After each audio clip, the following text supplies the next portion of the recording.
அன்பார்ந்த இஸ்லாமிய சகோதரர்களே, நாங்கள் ரபியுல் அவ்வல் மாதத்திலே இருக்கிறோம்.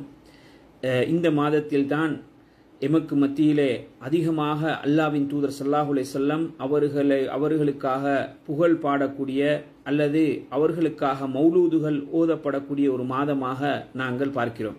ஆனால் இது அல்லாஹ்வின் தூதர் ஸல்லல்லாஹு அலைஹி வஸல்லம் அவர்கள் காட்டித் தராத, அல்லாஹ்வின் தூதருடைய பாசறையிலே வளர்ந்த நபித்தோழர்கள் யாருமே நடைமுறைப்படுத்தாத ஒரு புதிய நூதனமான ஒரு செயலாகும். இதற்கு மார்க்கத்தில் எந்த அனுமதியும் கிடையாது. எனவே அல்லாஹ்வின் தூதர் ஸல்லல்லாஹு அலைஹி வஸல்லம் அவர்களை ஒவ்வொரு நாளும் ஒவ்வொரு கணமும் எமது வாழ்க்கையில் முன்மாதிரியாக நாங்கள் எடுக்க வேண்டும். எல்லா சந்தர்ப்பங்களிலும் அல்லாஹ்வின் தூதருடைய சொல் செயல் அங்கீகாரத்தை எமது வாழ்க்கையின் முன்மாதிரியாக எடுத்து நாங்கள் செயல்பட வேண்டும். அப்படி என்றால் சதாவும் அல்லாஹ்வின் தூதர் மீது ஸலவாத்து சொல்வதும் அல்லாஹ்வின் தூதருடைய சுன்னாக்களை நடைமுறைப்படுத்துவதும் ஒரு முஸ்லிமுடைய இன்றியமையாத ஒரு கடமையாகும்.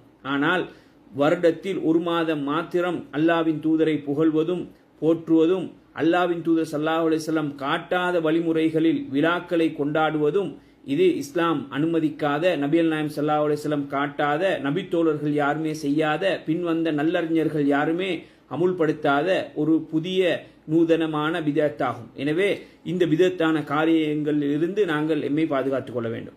அல்லாஹ்வின் தூதர் ஸல்லல்லாஹு அலைஹி வஸல்லம் அவர்கள் ரபியுல் அவ்வல் பிறை 12 தான் பிறந்தார்களா என்பதற்கு கருத்து முரண்பாடு இருக்கிறது என்பதை வரலாற்று ஆசிரியர்கள் சொல்கிறார்கள். அதே போல அல்லாஹ்வின் தூதர் ஸல்லல்லாஹு அலைஹி வஸல்லம் ரபியுல் அவ்வல் பிறை 12 தான் மரணித்தார்கள் என்ற செய்தியும் வரலாற்றிலே பதியப்படுகிறது. எனவே பிறந்த தினத்தை மாத்திரம் முன்னிட்டு விழா கொண்டாடுவதற்கு நபி வழியில் ஆதாரம் இல்லை என்று இருக்கின்ற பொழுது, அல்லாஹ்வின் தூதர் அதை நடைமுறைப்படுத்தாமல் இருக்கின்ற பொழுது, நபி தோழர்கள் அதை செய்யாமல் இருக்கின்ற பொழுது நாங்களாக அவைகளை செய்வதற்கு முனைவது அது அதிக பிரசங்கித்தனம் என்பதை நாங்கள் புரிந்து கொள்ள வேண்டும்.